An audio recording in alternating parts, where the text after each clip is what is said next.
اعوذ باللہ من الشیطان الرجیم بسم اللہ الرحمن الرحیم وبہ نستعین وہو خیر ناصر ومعین اللہم صلی علی محمد وآل محمد وعجل فرجہم۔ ناظرین السلام علیکم ورحمۃ اللہ وبرکاتہ، میں ہوں سید عاصم علی باقری۔ آپ دیکھ رہے ہیں مسجد جمکران سے پروگرام شیعیت کی فکری بنیادیں۔ اس پروگرام میں آپ تمام ناظرین کا خیر مقدم ہے اور آپ سب کو خوش آمدید کہتے ہیں۔ ناظرین، شیعیت کی جو تعریف لغت کے اعتبار سے بتائی گئی ہے اس کا خلاصہ 3 لفظوں میں آپ کے سامنے پیش کیا گیا تھا۔ مطیع و فرما بردار ہونا یعنی اطاعت ایک منزل، اس کے بعد نصرت، اور پھر ایک اور شیعیت کے معنی میں ہے وہ یہ کہ لوگوں میں آپس میں اتحاد اور اتفاق ہونا، کسی بات کو لے کر ہم آہنگی ہونا، لوگوں کے درمیان اتحاد ہونا۔ اور گزشتہ پروگرام میں جو ہم روشنی ڈال رہے تھے کہ شیعہ کو کس طرح سے اپنا معیار اس قدر بلند کرنا چاہیے کہ وہ نبی اکرم کی حدیث کی روشنی میں جنت میں جانے کا حقدار بن جائے۔ مولانا صاحب نے بہت اہم بات کہی تھی کہ ہمیں غور کرنا چاہیے کہ اپنے اعمال اور کردار کے ذریعے سے ہر آن اپنے امام کی ہم نصرت کر سکیں۔ اور شیعیت کے جو لغوی تعریف بتائی گئی تھی اس میں ایک معنی یہ بھی ہے کہ شیعہ وہ ہوتا ہے جو جس کو فالو کرتا ہے، جس کی پیروی کرتا ہے، اس کی نصرت بھی کرنے کے لیے اسے آمادہ رہنا چاہیے۔ آج کے زمانے میں اگر دیکھا جائے تو یقیناً ہمارے لیے بہت سخت ہے کہ ہم کس اعتبار سے اپنے امام کی نصرت کر سکتے ہیں۔ خاص حضرت حجت کی بارگاہ سے، ہم مسجد جمکران جو حضرت حجت سے منسوب ہے اس بارگاہ سے آپ کے لیے پروگرام پیش کر رہے ہیں، تو کچھ اس زاویے سے بھی بات کرنے کی کوشش کرنا چاہیں گے کہ ہم خود اپنے امام کی، اپنے زمانے کے امام کی نصرت کس طرح سے کر سکتے ہیں۔ اگر ہم دیکھیں تو ہم زیارت عاشورہ کو ایک فقرہ کہتے ہیں کہ یا لیتنی کنت معکم فافوزا، اے کاش کہ ہم آپ کے ساتھ ہوتے مولا کربلا میں تو ہم اس منزل پر فائز ہو سکتے تھے، یعنی آپ کی نصرت کر سکتے تھے۔ انصار حسینی میں ہم اور آپ ہر انسان شمار کرنا چاہتا ہے، لیکن جب ہم منزل دیکھتے ہیں مولا امام حسین علیہ السلام کی نصرت کن لوگوں نے کی تو بہت سخت تھا نصرت کا معیار۔ کچھ ایسے لوگ بھی جب مولا مدینے سے کربلا کے لیے نکلے تو ہمیں تاریخ کے آئینے نے ایک منظر یہ بھی دکھایا کہ کچھ ایسے لوگ بھی آتے ہیں جو مولا کے ساتھ شامل ہو کر ان کی نصرت کرنا چاہتے ہیں، لیکن اپنی جان سے نہیں، اپنے مال کے ذریعے سے۔ انہی میں سے ایک مثال عبید اللہ ابن خر جوفی کی بھی ہے، جو امام کی ایک طویل گفتگو ہوتی ہے اور امام کہتے ہیں کیا توبہ نہیں کرنا چاہتے؟ تمہارے گناہ اتنے زیادہ ہو گئے، ہماری نصرت کر کے تم توبہ کرو، خدا تمہاری توبہ قبول کرے گا۔ وہ خود تو راضی نہیں ہوا، اس نے کہا مولا آپ میرا گھوڑا لیتے جائیں، لیکن ہمیں آپ اس کام سے بیزار رکھے، ہم آپ کی نصرت نہیں کر سکتے۔ تو سوال یہ پیدا ہوتا ہے، کیا نصرت صرف ہم اپنے مال کے ذریعے سے کرنا چاہتے ہیں؟ کیا نصرت صرف ان کی راہ میں خرچ کر کے ہی ہم حاصل کرنا چاہتے ہیں؟ اور اس کو آپ بہت وسیع معنی میں دیکھ سکتے ہیں، چاہے وہ نذر ہو، نیاز ہو، عزاداری کا مقام ہو، پلیٹ فارم ہو، یا افطار کی منزلیں ہوں، یہ سب وہ ہیں جہاں ہم اپنے مال کے ذریعے سے انفاق کرتے ہیں، مومنین کا اطعام کرتے ہیں۔ یقیناً یہ ایک نصرت کا راہ ہے، لیکن کیا صرف مال کے ذریعے نصرت ہو سکتی ہے؟ یا جو بہت اچھا بولنا جانتے ہیں، بہت اچھا لکھنا جانتے ہیں، میں خود اس مقام پر آپ کے سامنے بیٹھ کر جو دین کی باتوں کے لیے کچھ مولانا صاحب سے ڈسکس کرتا ہوں، سوال کرتا ہوں، تو کیا میں صرف بول کر ہی نصرت کر سکتا ہوں یا کوئی اور بھی تقاضا ہے، نصرت کا اور بھی دائرہ ہے؟ نصرت حقیقی معنی میں وہ نصرت ہے کہ جس وقت جو ضرورت امامت کو ہو ہم وہ پیش کریں۔ مال کی ضرورت ہو تو مال سے نصرت کریں، جان کی ضرورت ہو تو جان سے نصرت کریں، شہرت کی ضرورت ہو تو شہرت سے نصرت کریں، لیکن امامت کے تئیں اپنی ذمہ داری اور اپنے فرائض کو ہم پورا کریں۔ ہم ڈسکس کریں گے اس پر اپنے مہمان شخصیت سے۔ آئیے آپ کو روبرو کراتے ہیں مہمان عالی بدین سے۔ ہمارے ساتھ موجود ہیں حجت الاسلام والمسلمین علی جناب مولانا سید نجیب الحسن زیدی صاحب۔ حضور السلام علیکم ورحمۃ اللہ وبرکاتہ۔ وعلیکم السلام ورحمۃ اللہ وبرکاتہ۔ صاحب کا استقبال کرتے ہیں خاص طور سے۔ بہت شکریہ، آپ نے موقع دیا اور میں پروردگار کی بارگاہ میں اس مقدس مقام سے بارگاہ عزتی میں دست دعا ہوں کہ پروردگار ہم سب کی توفیقات میں اضافہ فرمائے، اور جو ایام ہمارے آنے والے ہیں ماہ مبارک رمضان کے، اس میں بہتر سے بہتر ہم بندگی پروردگار کر سکیں۔ الہی آمین۔ ناظرین، اب تک کی گفتگو کا خلاصہ آپ کے سامنے جو آپ کے ذہن میں بھی موجود ہوگا، میں چاہتا ہوں کہ اسے بھی پیش کر دیا جائے۔ شیعت کی اصطلاح کے اوپر ہم نے گزشتہ ایپیسوڈ میں گفتگو کی۔ شیعت کی اصطلاح نبی اکرم کے زمانے سے ہی شروع ہوتی ہے، جو اصطلاحی طور پر اسلام کے آغاز کا ماخذ اور منبع ہیں ہمارے لیے، وہی نبی اکرم ہمارے لیے شیعت کے آغاز کا بھی ماخذ اور منبع اس اعتبار سے سمجھ میں آتے ہیں۔ اور شیعت کی جو ذمہ داریاں ہیں تاکہ وہ جنت میں اپنے آپ کو مولا متقیان کے ساتھ شامل کر سکیں اور نبی کی حدیث کا حقدار بن سکے، اس پیرامیٹر پہ کھرے اتر سکے، اس پر ہم نے گفتگو کی تھی، جس سے ایک بات خاص طور سے ہم آپ کے سامنے نصرت کی بھی رکھنا چاہتے ہیں۔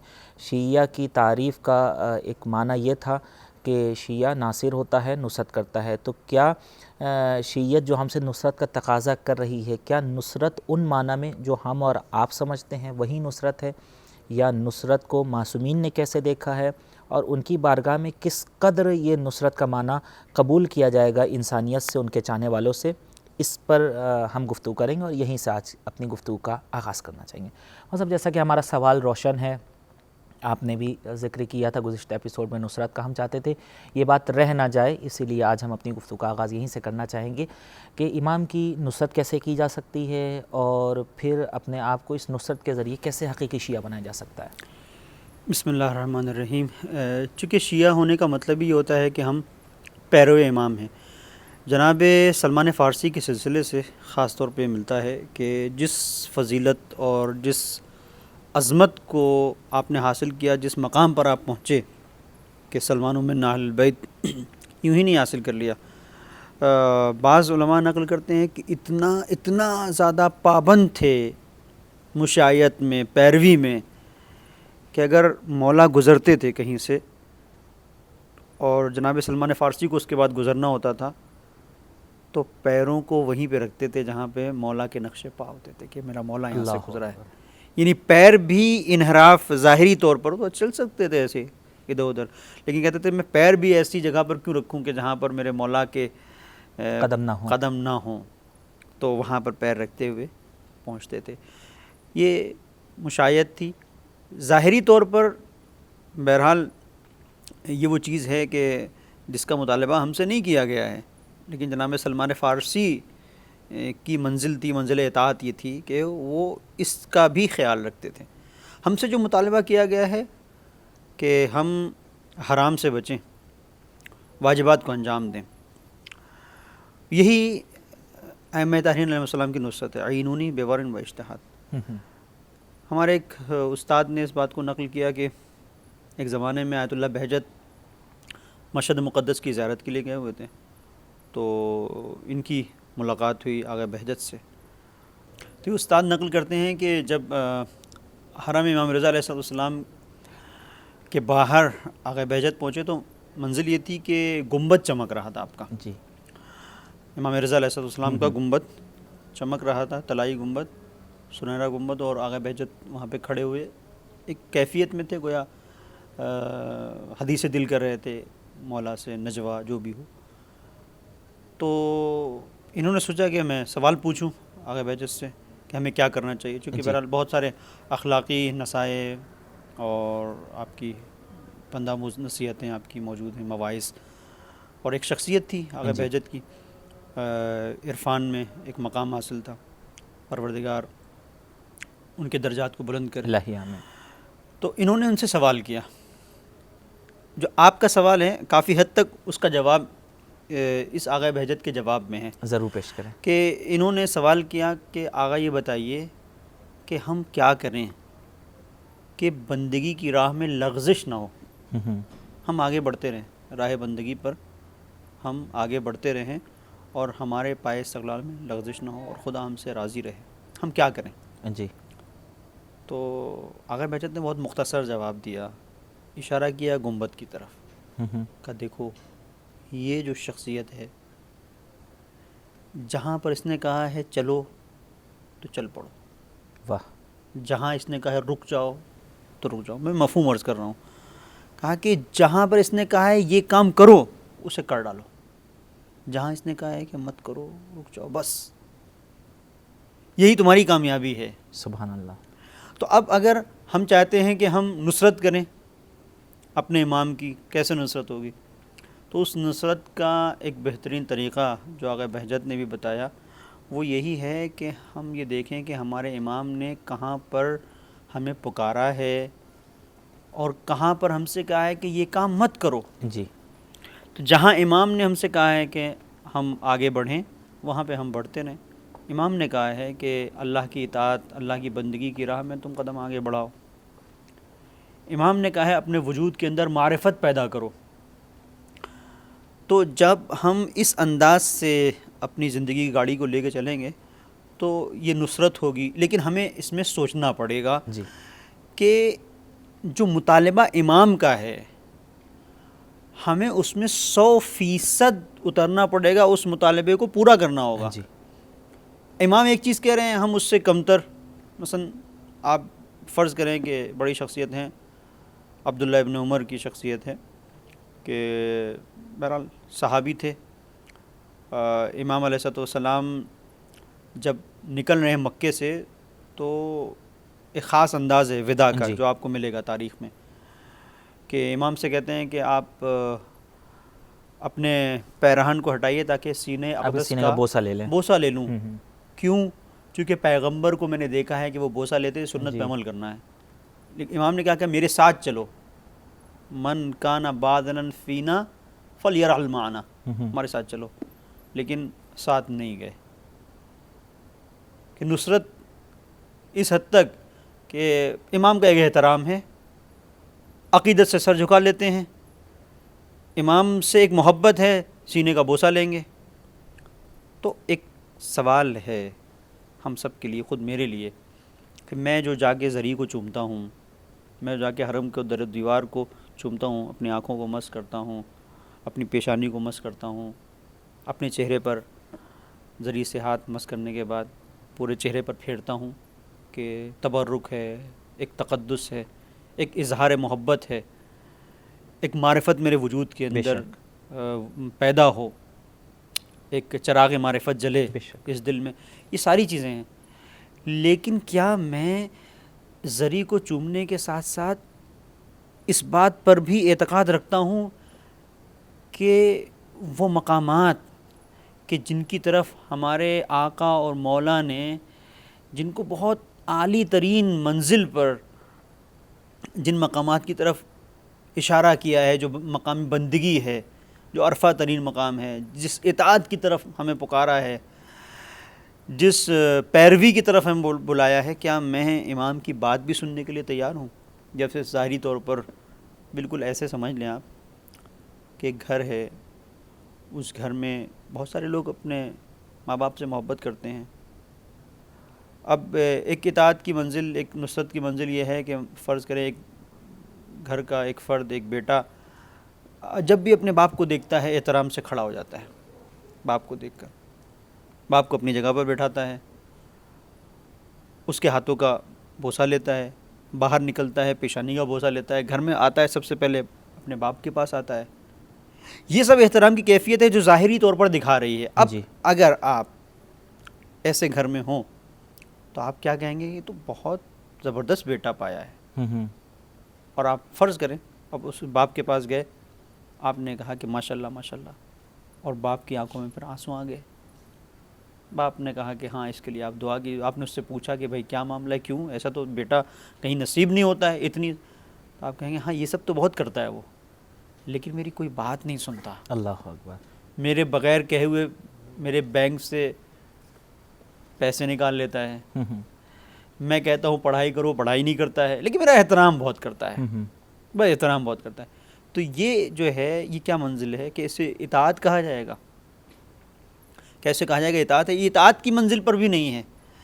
مقام یہ ہے کہ انسان اطاعت کی بندگی سے آگے بڑھ کر خود بھی اطاعت کر رہا ہو، اطاعت کرنے کے ساتھ بندگی کے ساتھ ساتھ پیروی کے ساتھ ساتھ اس منزل پر ہو کہ جو امام جس سمت میں، جس طرف، جس رخ پر بلا رہے ہیں وہاں پر آمادگی کا اظہار کرے کہ مولا ہم تیار ہیں، جہاں پر آپ کہیں گے، جیسے آپ کہیں گے، چونکہ ہم آپ کے چاہنے والے ہیں، ہم آپ کے شیعہ ہیں.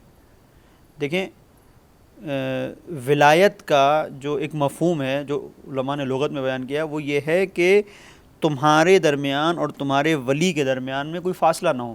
اللہ اکبر، ولی یلی، اس سے نکالا آیت اللہ جواد عاملی نے اس پہ گفتگو کی ہے، کوئی فاصلہ نہ ہو، یعنی تم ہو اور تمہارا جو ولی ہے، اس کے درمیان میں نہ تمہاری دنیا آئے، نہ حب نفس آئے، اللہ اکبر، نہ شہرت آئے، نہ مقام آئے، نہ منصب آئے، کوئی چیز نہیں آنی چاہیے، نہ خاندان آئے، نہ قوم آئے، یعنی بس جیسا وہ کہہ رہے ہیں ویسے ہی کرتے ویسے کرتے رہے۔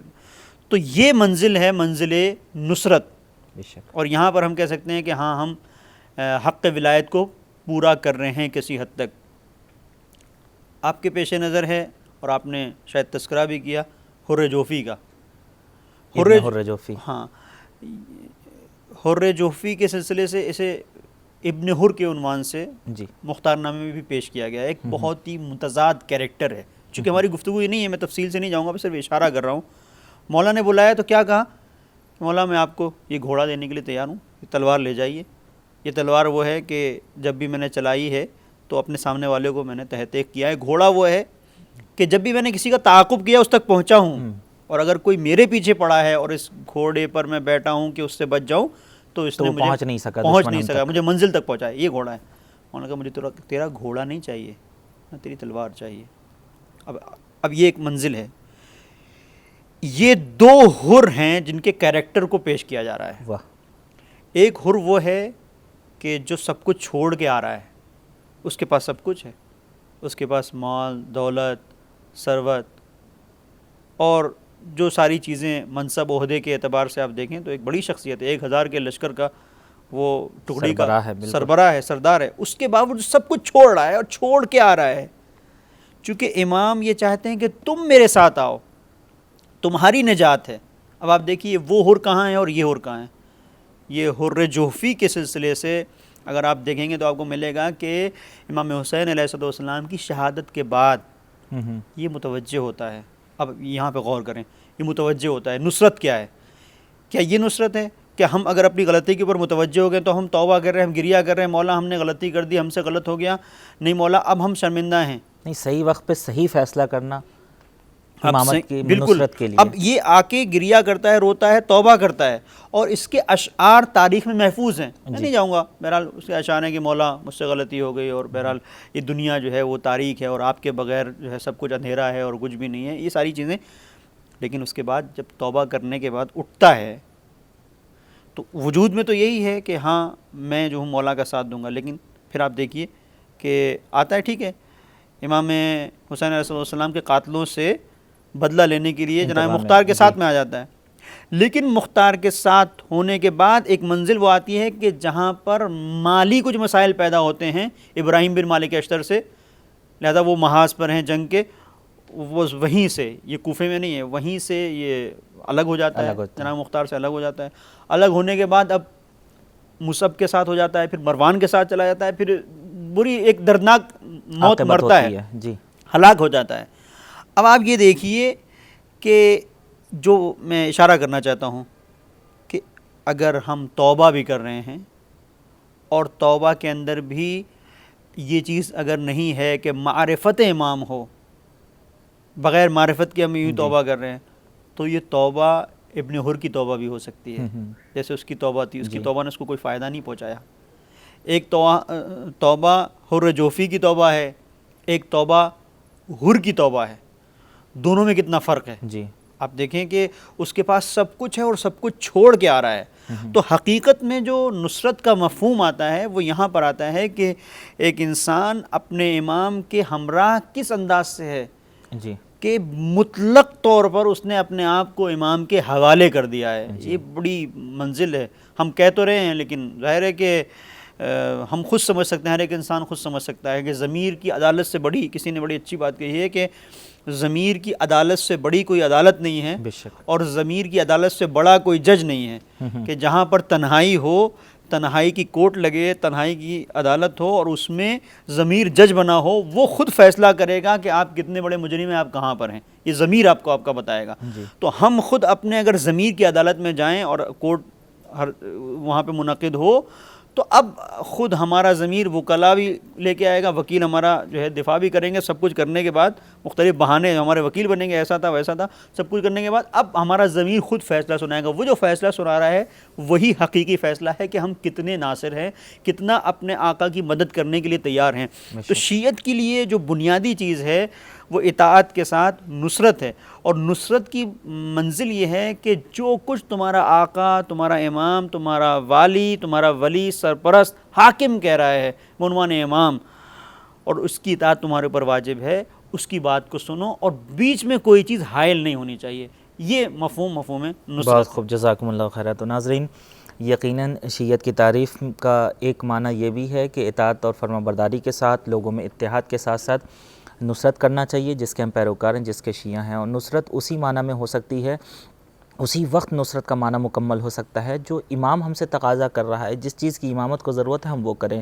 اور ٹھیک ہے ہم کربلا میں نہیں تھے، لیکن آج ہمارے وقت کا امام پردہ غیبت میں ہے، اس کے فرامین کو لوگوں تک پہنچانا، اس کے لیے زمینہ ظہور کو ہموار کرنا، یہ امام کے لیے اصل نصرت ہو سکتی ہے جو ہم اپنے وقت کے امام کے تئیں نصرت کر سکتے ہیں، چاہے اس کے لیے اپنے مال کو قربان کرنا پڑے۔ مال وہی مال ہونے کا حق رکھتا ہے جو ان کی راہ میں کام آ جائے، اولادیں وہی نیک کہلائیں گی جو ان کی راہ میں کام آ جائے، گھر ہمارے وہی گھر کام آئیں گے جو ان کے پیغامات کو پہنچانے کے لیے کام آ جائیں۔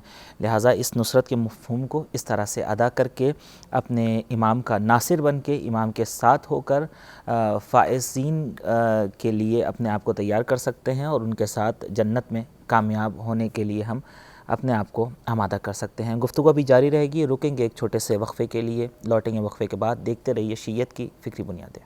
اللہم صل علی محمد و آل محمد، اللہم صل علی محمد و آل محمد۔ ناظرین، ایک بار پھر سے ہم آپ کا استقبال کرتے ہیں۔ آپ دیکھ رہے ہیں مسجد جمکران سے پروگرام شیعت کی فکری بنیادیں۔ شیعت کی فکری بنیادوں میں ہم شیعت کی تعریف کیا ہے لغت کے اعتبار سے، اصطلاح کے اعتبار سے، اس کی ضرورتیں کیا ہیں، قرآن میں کس معنی میں ذکر کیا گیا ہے شیعت کا ذکر جو ہے، اور اس کے بعد شیعت کی اصطلاح کا وجود کب سے ہے، ان ساری باتوں کو ہم نے ذکر کیا۔ اس کے بعد کچھ احادیث جو شیعت کی اصطلاح کے وجود کب سے ہے، کہاں سے، اس کو بیان کرنے کے لیے جو حدیثیں آئی تھیں بیچ میں، ہم نے اس سے متعلق ابھرتے ہوئے سوال کو اس لیے پیش کر دیا تاکہ وہ سوال آپ کے ذہنوں میں بھی ابھر رہے ہوں گے اور آپ اس کا جواب جاننے کی کوشش کر رہے ہوں گے۔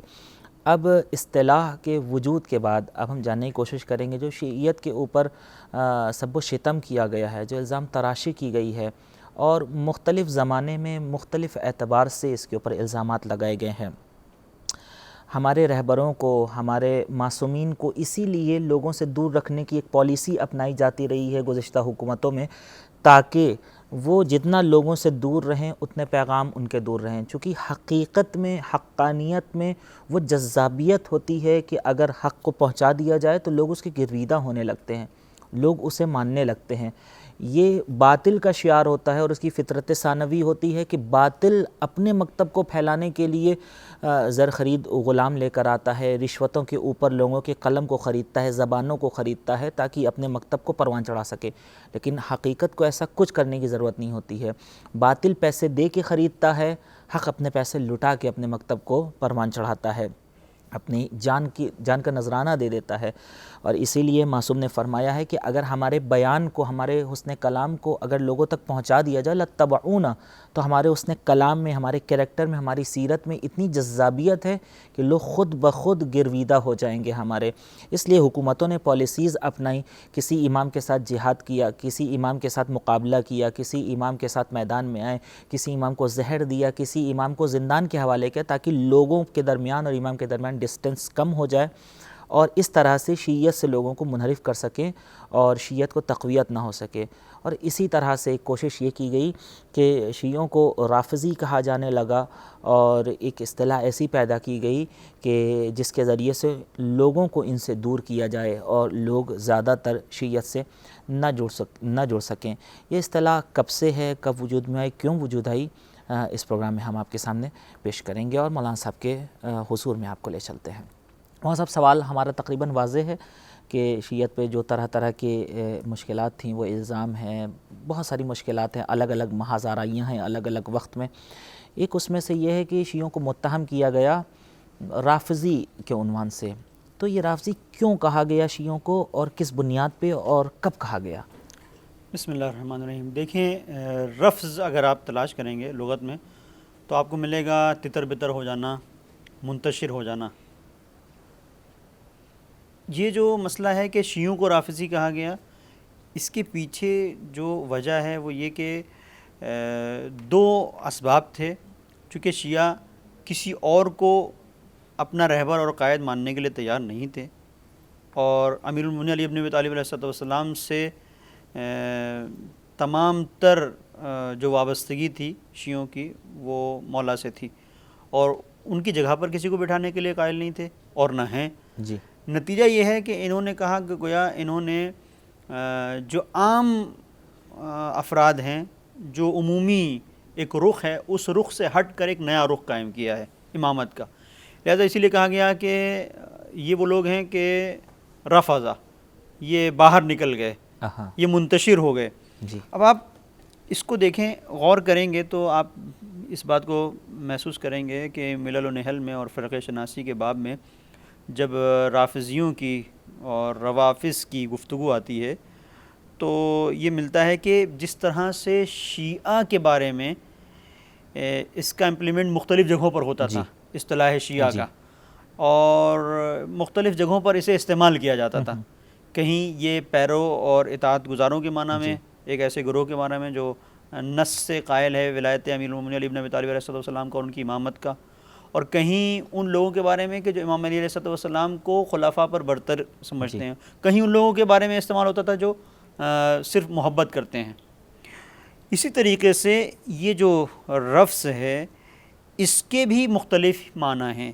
کہیں یہ امیر المومنین علی ابن ابی طالب علیہ السلام کو دوسروں پر افضل سمجھنے والے لوگوں کے سلسلے سے استعمال ہوا ہے، اور خاندان اہل بیت اطہار علیہ السلام کو فضیلت بخشنے والے اور فضیلت کے قائل لوگوں کے سلسلے سے، کہ جو کہتے ہیں کہ یہی خاندان ہے کہ جو ہم سنگ قرآن ہے، ہم وزن قرآن ہے، ہم پلے قرآن ہے، عدل قرآن ہے، تو ان لوگوں کو رافضہ کہا گیا۔ اور کہیں یہ لفظ اصطلاحاً استعمال ہوا ہے ہم شیعہ امامیہ کے لیے، خاص طور پر امامیہ کے لیے استعمال ہوا ہے، یعنی اثنا عشری کے لیے۔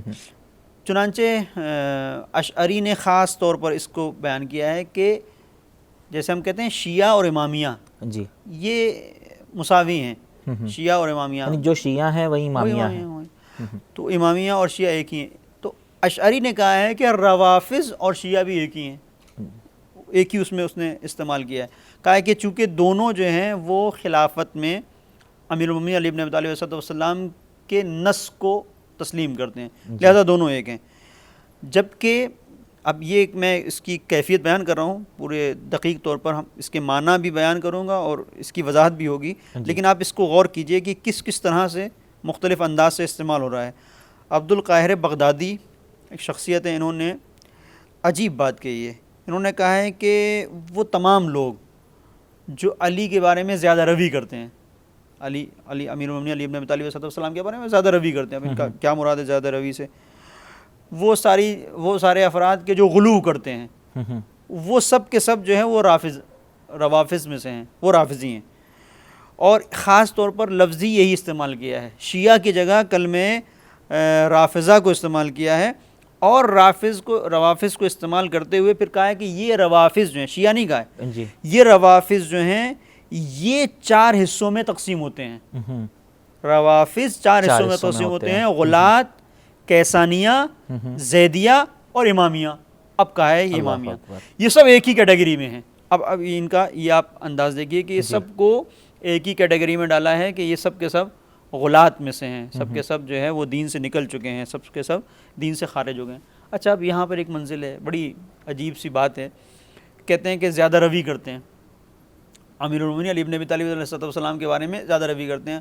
ہمارے ہندوستان کے ایک استاد ہیں, انہوں نے بڑی اچھی ایک جگہ پہ مثال دی تھی, مجھے آ رہی ہے کہ وہ کہتے تھے اپنے خاص لہجے میں کہ بھائی ہم علی کو زیادہ نہیں بڑھاتے ہیں, مسئلہ یہ ہے کہ آپ نے اپنے پیغمبر کو اتنا گرا دیا ہے کہ جب ہم ذکر علی بن ابی طالب علیہ السلام کا کرتے ہیں, ان کے حقائق کو بیان کرتے ہیں, آپ کو لگتا ہے آپ کو زیادہ لگتا ہے چونکہ آپ نے گھٹا دیا ہے, شان پیغمبر کو گھٹا دیا ہے.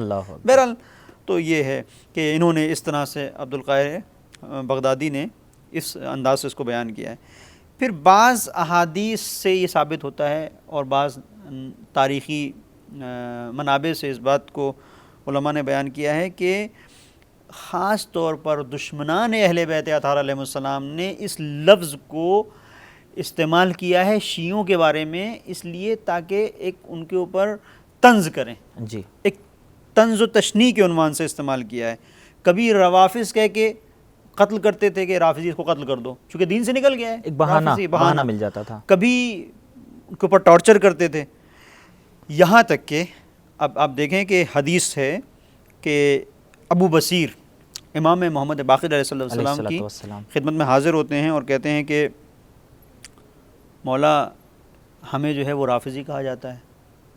ایسا ہوتا ہے کہ لوگ جاتے ہیں اپنے امام کے پاس درد دل کرتے ہیں, یہ آئے کہ مولا ہمیں روافضی کہا جا رہا ہے. اور امویوں نے ہمارے اوپر عرصہ حیات کو تنگ کر دیا ہے, ہمارے مال کو یہ لوگ مباح سمجھتے ہیں, ہماری جان کی کوئی حیثیت نہیں ہے, ہمارے اوپر ٹارچر کرتے ہیں, ہمیں پریشان کرتے ہیں.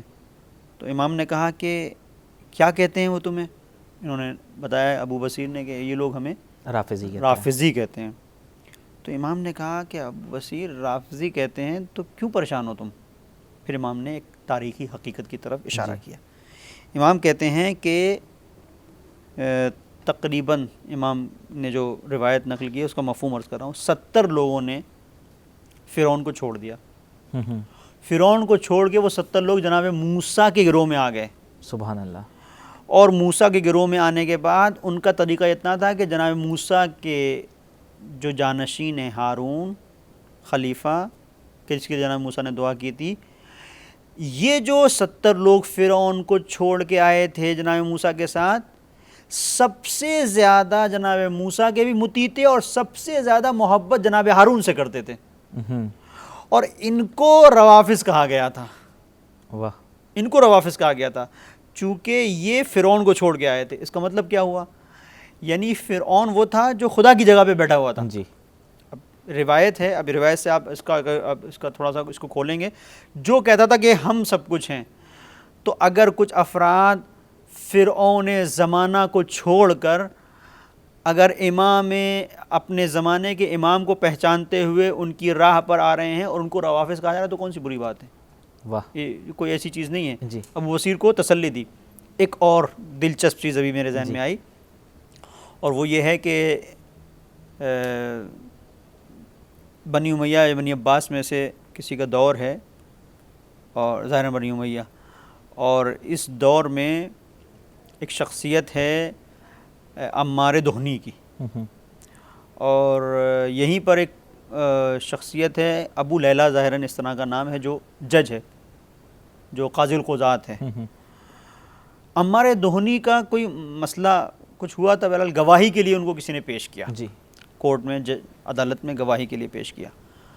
تو ابو لیلہ نے دیکھا اور کہا کہ عمار کو دیکھا کہ یہ تو رافضی ہے, اس کی گواہی قبول نہیں ہے. بڑا حساس پہلو ہے, رافضی ہے, اس کی گواہی قبول نہیں ہے. اللہ اکبر. عمار دہنی نے گریہ کرنا شروع کیا, روئے. جب رونے لگے تو بہرحال زار و قطار جب رونے لگے تو قاضی نے پوچھا کہ کورٹ کے ماحول کو سنبھالنے کے لیے, عدالت کے ماحول کو, کہ اس میں رونے کی کیا ضرورت ہے؟ کیا تمہیں برا لگا میں نے تمہیں رافضی کہہ دیا؟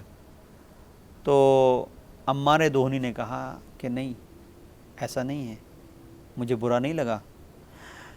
مجھے اس بات پر تعجب ہے کہ جو چیز میرے اندر نہیں ہے تو نے مجھے ایک اعلیٰ ترین مقام اور درجے پر فائز سبحان اللہ، قرار دے کر مجھے رافضی کہہ دیا، سبحان اللہ، جبکہ رافضی وہ ہے کہ جو تمام تر خواہشات کو، تمام تر فرعونیت کو، تمام تر اس راہ باطل کو چھوڑ چکا ہو. یعنی اس چیز کو انہوں نے پیش کیا. میں نے کہاں، خود کہتے ہیں میں نے کہاں، میں اس لیے رو رہا ہوں، میں نے کہاں ہوائے نفسانی کے اوپر قدم رکھا ہے کہ میں رافضی ہوں. میں نے کہاں دنیا کو چھوڑا ہے کہ میں رافضی ہوں. میں نے کہاں ان تمام چیزوں کو چھوڑا ہے جن سے امام نے کہا ان کو چھوڑ دو تو تم مجھے رافضی کہہ رہے ہو. مجھے اس پہ افسوس ہے، میں کہاں سے رافضی ہو گیا. اور یہ تو ایک عالی ترین مقام ہے. گریہ کیا، روئے وہاں پر، اور بتایا کہ یہ تو اگر تمہارے دشمن کہہ رہے ہیں تو تمہیں فخر ہونا چاہیے کہ تمہیں رافضی کہہ رہے ہیں، اس لیے کہ تم باطل کو چھوڑ چکے ہو، حق کے راستے پر گامزن ہو. پھر روایت کے جملے یہ ہیں کہ عمار دہنی امام علیہ السلام کے پاس آئے، ذرا امام صادق علیہ السلام کے پاس، تو امام کو پورا واقعہ بتایا کہ اس طرح سے ہوا ہے.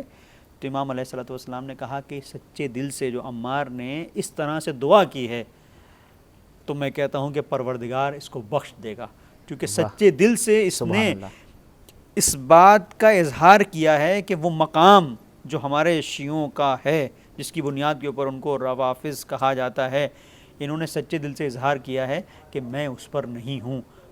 اب امام کی دعا ہے کہ پروردگار اس کو وہ مقام دے دے، اس مقام تک پہنچا دے کہ جو ہمارے شیعوں کا مقام ہے. تو ایک منزل یہ ہوتی ہے کہ ہم اپنے افعال میں، اپنے کردار میں، اپنی زندگی میں اپنے آپ کو اس مقام تک پہنچا دیں کہ ہمارا امام ہمارے لیے دعا کرے. یہ ایک منزل ہے. بہرحال جو مختصر طور پر آپ کی خدمت میں نے عرض کیا کہ روافض کی اصطلاح کو مختلف معنی میں استعمال کیا گیا، خاص طور پر دین کو چھوڑ دینے والوں کے طور پر زیادہ تر اس کو استعمال کیا جاتا ہے. اور ہمارے بارے میں، امامیہ کے بارے میں، امامیہ اثنا عشر اور شیعہ اثنا عشر کے بارے میں اس لفظ کو اس اعتبار سے استعمال کیا جاتا ہے کہ ان کو طعن و تشنیع کا نشانہ بنایا جائے، جبکہ ہمارے ائمہ طاہرین علیہ السلام نے بتایا کہ یہ کوئی گھبرانے کی بات نہیں ہے، بلکہ تمہیں اگر کوئی رافضی کہے تو سر بلند کر لینا چاہیے کہ تم راہ باطل کو چھوڑ چکے ہو، حق کی راستے پر چل رہے ہو. بہت خوب، جزاکم اللہ خیر. یقیناً ناظرین، جیسا کہ مولانا صاحب نے واقعہ ذکر کیا، اس سے یہ سمجھ میں آتا ہے کہ دشمن کبھی حق پرستوں اور حق کی پیروی کرنے والوں اور امام کے چاہنے والوں کے لیے اگر آگ بھی بچھاتا ہے تو وہ اس آگ کو گلے گلزار سمجھ لیا کرتے ہیں. وہ تہمت دیا کرتا ہے تو اسے اپنا مژدہ اور اپنے لیے نوید اور بشارت سمجھ لیا کرتے ہیں. یہی ہوتا ہے، حق کے پیروکار کبھی بھی حق سے اپنے ہاتھ کو نہیں کھینچتے ہیں، ہمیشہ اس کے ساتھ رہتے ہیں، یہاں تک کہ سولی پہ چڑھنا پڑ جائے، یہاں تک کہ جان کا نذرانہ پیش کرنا پڑے، کیونکہ انہیں یہ بات اچھی طرح معلوم ہے کہ ہم دنیا میں بھی ان کے ساتھ ہیں اور آخرت میں بھی حق کے ساتھ ہی محشور کیے جائیں گے. ناظرین، آج کے لیے فی الحال آپ کی خدمت میں اتنا ہی. مولانا صاحب بہت شکریہ. ہم انشاءاللہ اپنے مہمان شخصیت سے آئندہ بھی استفادہ کریں گے اور دعا کرتے ہیں کہ خدا ہمارے یہاں ہدایت ٹی وی کے سیٹ پر آنے والے تمام مہمانوں کو، تمام علمی شخصیتوں کو، اور دنیا میں جہاں جہاں بھی علماء کرام، علماء حق اور وہ افراد معاشرے میں جو معصومین کے پیغام کو پہنچا رہے ہیں، خدا سب کو صحت و سلامتی عطا فرمائے. ہدایت ٹی وی اور اس کے جو جتنے بھی کارکنان ہیں، خدا ان سب کو صحت و سلامتی بخشے. اور آج میڈیا کے ذریعے سے دنیا میں جتنے بھی اہل بیت کے چاہنے والے، موالی والے اہل بیت ہیں، اپنے فرائض کو پورا کر رہے ہیں. خدا سب کو دشمنوں کے شر سے نجات دلائے اور سب کی توفیقات میں اضافہ کرے. آج کے لیے اتنا ہی. ہمیں دیجیے اجازت. انشاءاللہ ملاقات ہوگی آپ سے نیکسٹ ایپیسوڈ میں. دیکھنا نہ بھولیے گا پروگرام شیعیت کی فکری بنیادیں. فی الحال دیکھتے رہیے ہدایت ٹی وی. خدا حافظ.